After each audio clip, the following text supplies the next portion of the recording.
Horacio, para vos, ¿qué es el tiempo? Bueno, cuando hablamos de este tema, lo primero que la gente toma las prevenciones. ¿Por qué toma las prevenciones? Porque hay un sinnúmero de palabras de nuestro lenguaje que nosotros usamos corrientemente, lo que es el pasar, lo que es la vida, lo que es la conciencia, lo que es... Que sí, nosotros decimos lo que produce algo, le, a eso le llamamos, le ponemos un nombre. O sea, a Horacio le ponemos esta persona que habla, que se comporta, que tiene una determinada personalidad y que ejerce sus actividades profesionales o de enseñanza o lo que sea. Entonces, ese es Horacio, pero lo definimos al ser como lo que hace.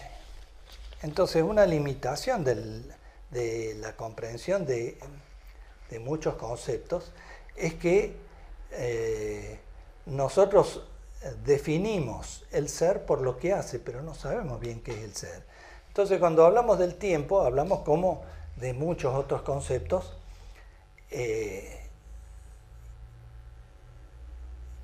y decimos lo que producen los conceptos, no lo que es el concepto. Entonces, cuando uno pretende comprender qué es el tiempo, la gente se toma sus prevenciones porque dice, bueno, va, va a hablar tonteras o va a hablar de cuestiones esotéricas. No, nosotros pretendemos, en estas charlas que voy a dar, pretendemos hablar de cuestiones absolutamente objetivas. Ahora, para eso entonces tenemos que hablar de qué es objetivo. ¿Y por qué? Porque pretendemos que esto tenga una nueva edición de la ciencia sobre la existencia. Entonces, vamos a llamar objetivo a todo lo que se produce en el universo.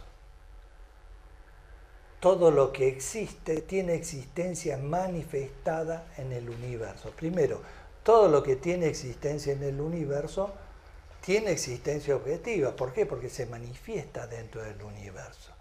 De alguna manera se manifiesta. Lo comprendamos o no lo comprendamos. Lo veamos o tengamos algún instrumento de percepción o no. Se haya manifestado o no se haya manifestado.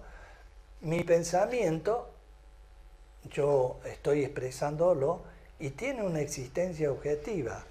Todo pensamiento es un sistema de ondas, de vibraciones que se expresan y que son transformadas por mi intelecto de tal manera que son interpretadas de tal manera. Entonces tiene existencia objetiva. Y los pensamientos de de todos los seres del universo son objetivos porque se manifiestan en el universo, aunque yo los perciba, los tenga en cuenta o no los tenga en cuenta. Entonces, cuando hablamos de objetivo, tenemos del tiempo como manifestación objetiva, tenemos que saber en qué se manifiesta objetivamente el tiempo. Nosotros, el agua sabemos que es agua, ¿por qué? Porque necesita una contención, sirve de alimento, tiene un sabor y un olor determinado. Entonces nosotros llamamos a eso agua, o sea, todas las condiciones que tiene la naturaleza. Cuando nosotros hablamos de tiempo, la gente se sorprende porque dice, claro, ¿qué vas a definir ahora por tiempo? Bueno, por lo pronto, sepamos qué produce el tiempo. El tiempo produce, por lo pronto, en la materia orgánica produce el envejecimiento. O sea, yo tengo 70 años y cuando tenía 5 mi cuerpo fue evolucionando. Entonces en la materia orgánica produce un cambio de las manifestaciones orgánicas de toda materia orgánica. En los minerales el tiempo produce la posibilidad de cambio a través de las combinaciones de los elementos. Entonces el tiempo es el que permite los cambios. Eso es lo que nosotros conocemos como tiempo. Lo que conocemos como tiempo también el intelecto humano le ha llamado línea del tiempo, o sea, desde el comienzo del conocimiento, del conocimiento de la prehistoria hasta la actualidad, inclusive lo que puede pasar en el futuro, nosotros le llamamos línea del tiempo y establecemos los elementos que han ido sucediendo a través del tiempo. Pero uno de los elementos más importantes que en realidad nos hacen tener la sensación de tiempo son los ritmos de la naturaleza. Y esto, ¿en función de qué podemos observarlo? En algún momento yo estudiaba la lógica matemática y decía, bueno, de la misma manera que se produjo la lógica en la humanidad y que empezó en los albores de esta humanidad, donde los griegos forman una cultura que nos ha transmitido quizá los sustentos de este concepto filosófico de esta humanidad, yo pensaba cómo se creó las matemáticas de esta humanidad. Y bueno, leyendo algunos autores comprendía que al principio de la historia de las matemáticas, el ser humano se valía de sus dedos para contar las cantidades. Entonces, si era un 5 naranjas, eran 5 dedos. Se complicaba cuando eran 50, entonces tenía que hacer muchas veces muchas fracciones y adiciones. Y de esa manera, la propia naturaleza del ser humano tenía el contenido básico para comprender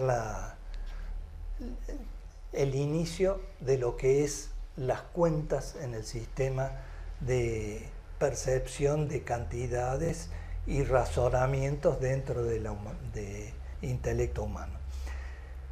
¿Qué es el tiempo? El tiempo también surge de la misma manera. ¿Por qué? Porque el ser humano tuvo conocimiento y percepción primero de los días, de las estaciones, de los movimientos estelares, de los movimientos, digamos, del sol, de los periodos de la naturaleza, de los periodos de lluvia y de sequía, de los tiempos de gestación, de los tiempos de maduración. Entonces, en realidad, el tiempo, desde el punto de vista de una percepción natural de nuestra comprensión, son los ritmos que tiene la naturaleza. Entonces, ¿esto qué quiere decir? Que básicamente nosotros le llamamos tiempo, ¿por qué? Porque hemos dividido el día en 24 horas, el año en 12 meses, los meses en 30 días, y de esa manera nosotros tenemos una comprensión de lo que ha sucedido y de lo que va a suceder. Y nosotros a eso le llamamos tiempo. Y está bien, esto es una primera comprensión del tiempo. Ahora, desde el punto de vista de lo que nosotros pretendemos definir como tiempo, nosotros hemos visto en este modelo de Carter-Ehrman Carter-Emmart del universo, el tamaño de este universo. El tamaño supuestamente que puede tener este universo a partir de la teoría del Big Bang, que es de 13.700 millones de años luz de tamaño. ¿Qué quiere decir? Que nosotros vamos a llamar objetivo a todo lo que se produce dentro de este volumen de espacio que llamamos universo y que tiene determinado tamaño ya definido. Todo lo que sucede ahí adentro vamos a llamarlo objetivo. Sabemos que tiene un tamaño. No sabemos el tiempo que ha ocurrido. ¿Por qué? Porque nosotros el tiempo lo medimos en base a los días de nuestra existencia o a los días, a las temporadas y a los ritmos del sistema solar, pero no sabemos el tiempo de duración del universo porque no simplemente sabemos el tamaño. Ahora, ¿qué es el tiempo desde el punto de vista de nuestra comprensión del tiempo?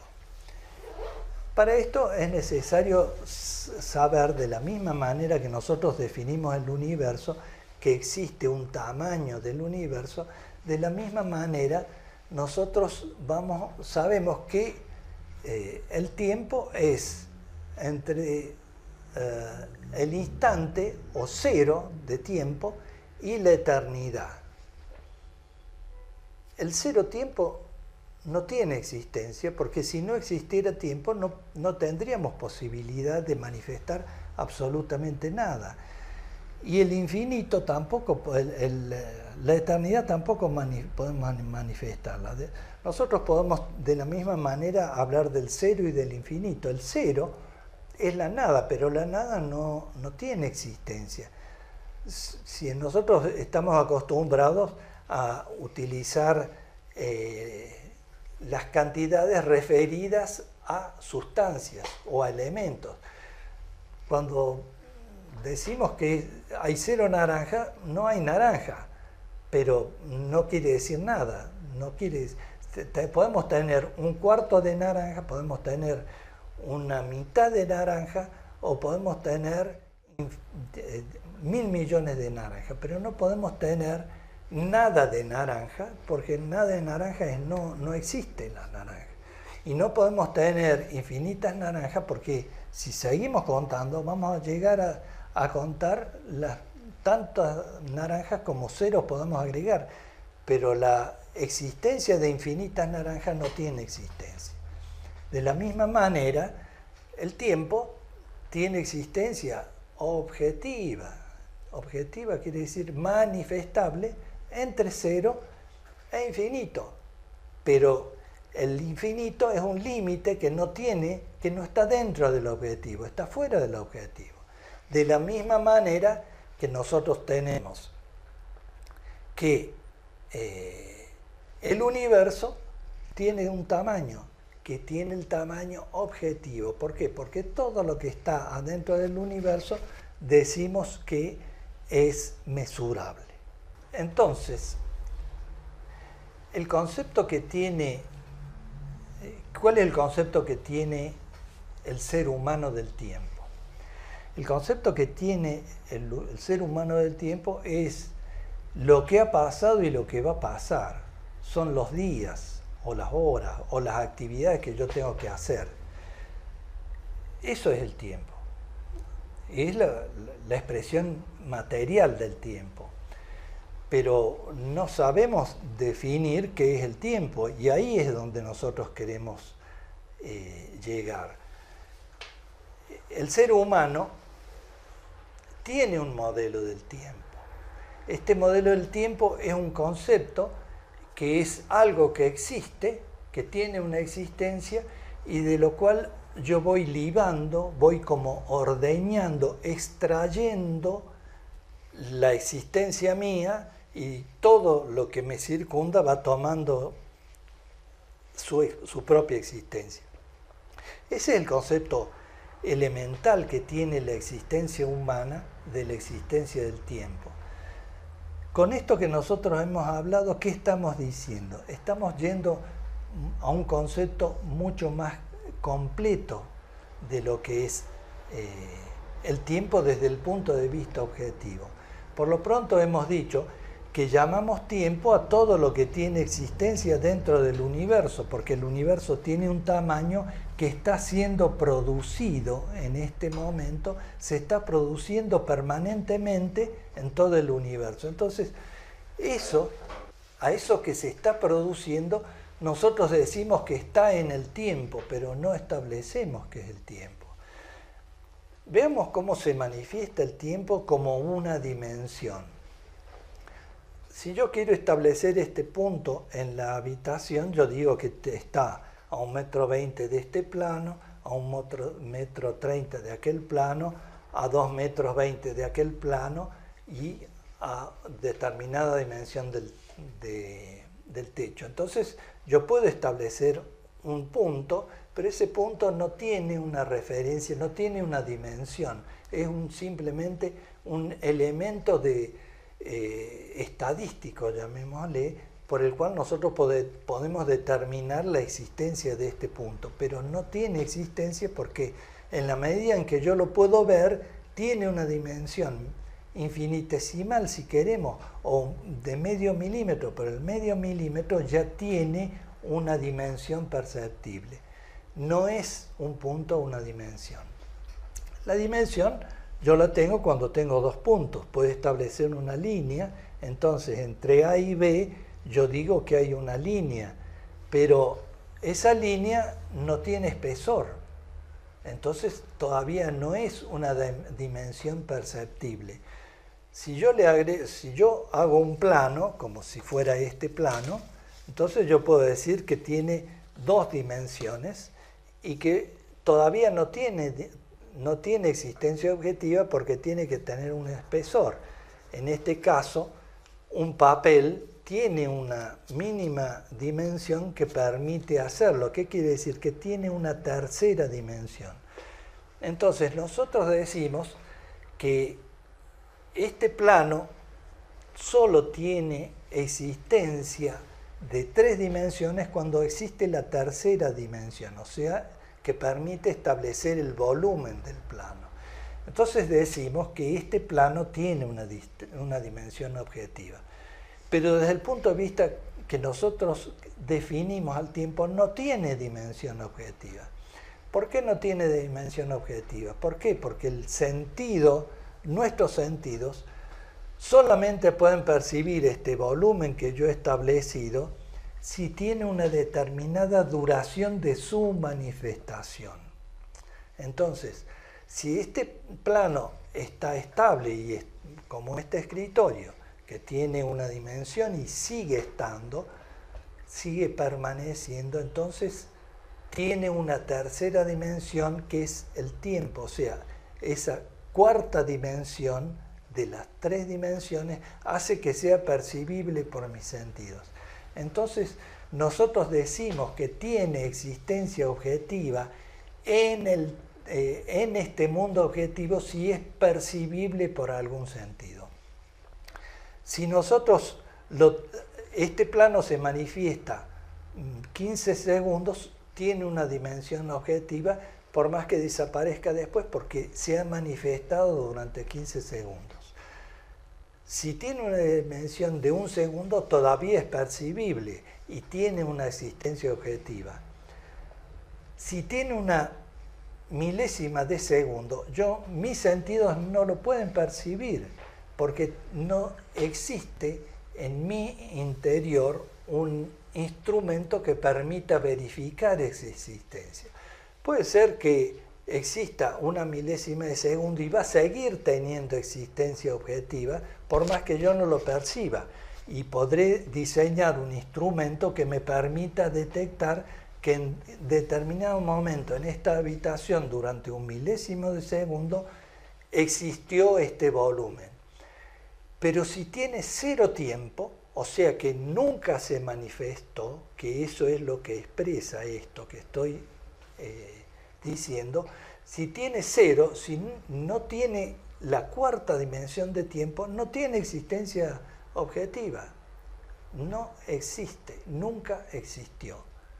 Entonces, ese es el sentido de objetividad que nosotros queremos dar. O sea, las tres dimensiones existen solo en la medida en que existe una cuarta dimensión. Si esta dimensión tiene un segundo, mis sentidos pueden percibir. Si tiene una décima de segundo, puede haber algún instrumento que me permita percibirlo, aunque yo no lo haya comprobado. Si tiene una milésima de segundo, también podría llegar a detectarlo mediante algún instrumental. Pero si es cero tiempo, no existe en el tiempo, entonces no tiene existencia objetiva. Entonces, todo lo que se manifiesta en el universo, tal cual lo expresa la teoría del Big Bang, que dice que el universo tiene 13.700 millones de años luz de tamaño, todo lo que tiene existencia objetiva en este volumen, en este tamaño, tiene existencia objetiva. ¿Por qué? Porque se manifiesta dentro de lo que es la existencia objetiva del universo. Entonces, por objetivo, vamos a definir no lo que se entiende normalmente como objetivo, que es todo aquello que es verificable, sino simplemente todo lo que existe. Todo lo que existe es objetivo, tenga o no yo la percepción de su existencia. Entonces, los 13.700 millones de años luz de tamaño que tiene el universo es lo que nosotros llamamos objetivo o objetivable o comprensible. Si yo lo puedo comprender o no, no tiene sentido para el universo. Para mí no tiene sentido, puede no tenerlo sentido, porque mi intelecto no es capaz de asimilarlo, pero tiene existencia objetiva. Y necesariamente todo lo que está en estos 13.700 millones de años luz que tiene el universo, supuestamente, de acuerdo a la teoría del Big Bang,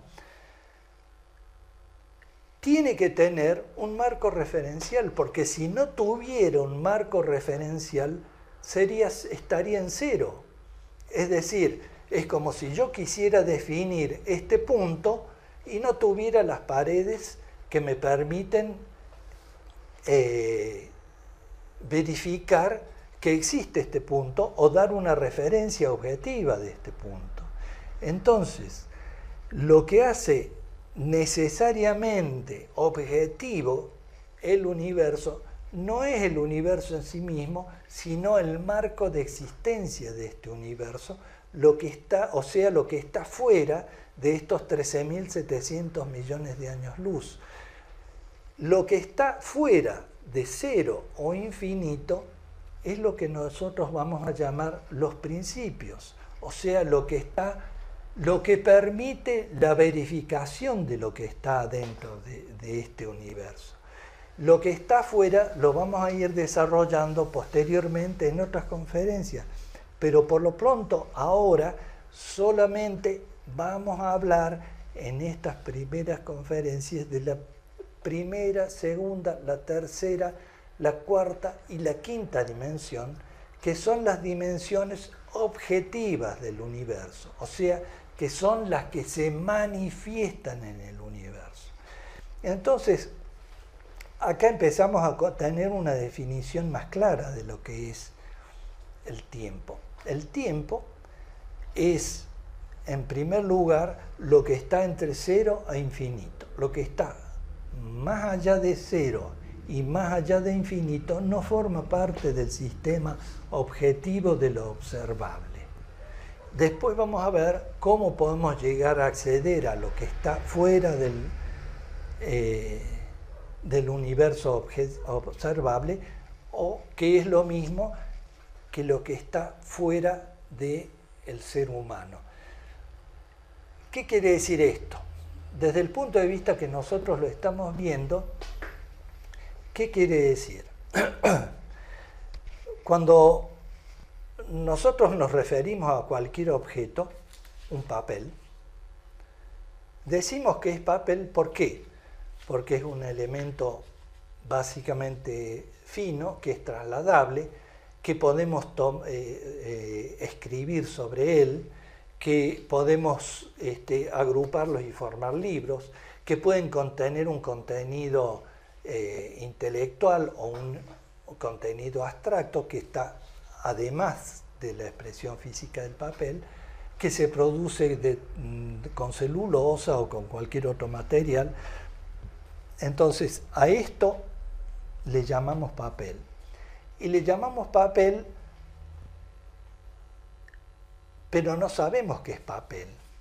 Sabemos para qué sirve o qué se manifiesta como papel.